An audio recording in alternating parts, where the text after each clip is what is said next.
This is going to be a short video where I show you how to download and update your Android Studio version to the newest version available.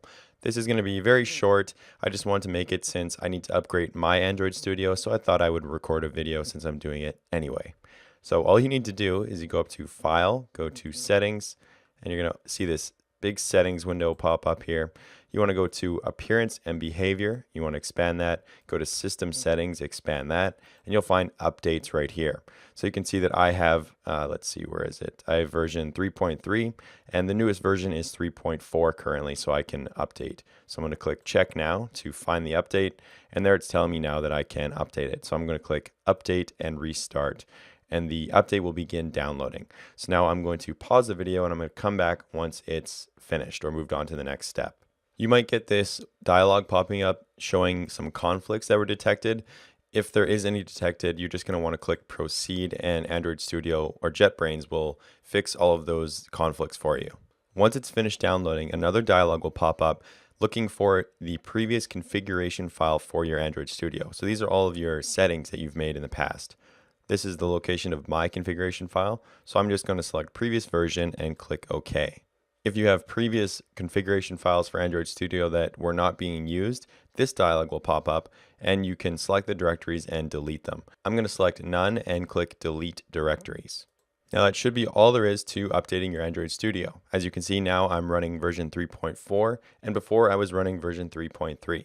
Now you're ready to use the newest version of Android Studio. When you open a project after installing, you'll have this little assistant window open and it'll show you all of the newest things that are available with the newest version. So you can take a look at those, or you can just skip it like I'm going to and start writing some code. If you're an Android developer student or you're already an employed Android developer, consider checking out my website, codingwithmitch.com. I have courses for all levels of Android development, from beginner to advanced to even expert level courses. If you're a beginner, this is the course you're going to want to watch, SQlite for Beginners with the Room Persistence Library.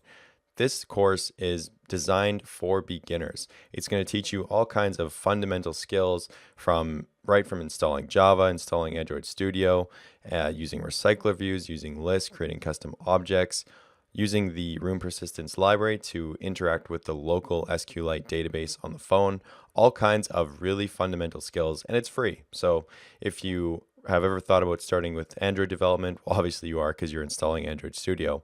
But if you want to learn a little more and advance your Android knowledge, if you don't have very much, that's the course you're going to want to watch.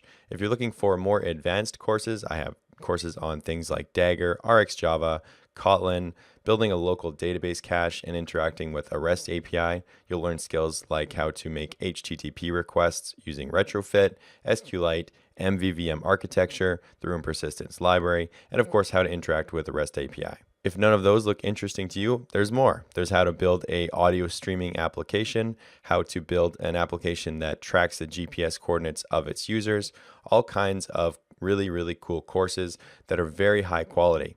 If you want to know what people are saying about my courses, you can head over to More, go to Testimonials, and you can read some of the testimonials that the members on my website have said about my courses. Some of them put their names and their professions. Some of them like to remain anonymous, but if you scroll down, you'll find some people and what they're saying about my courses. Thanks for watching, and I'll see you in the next video.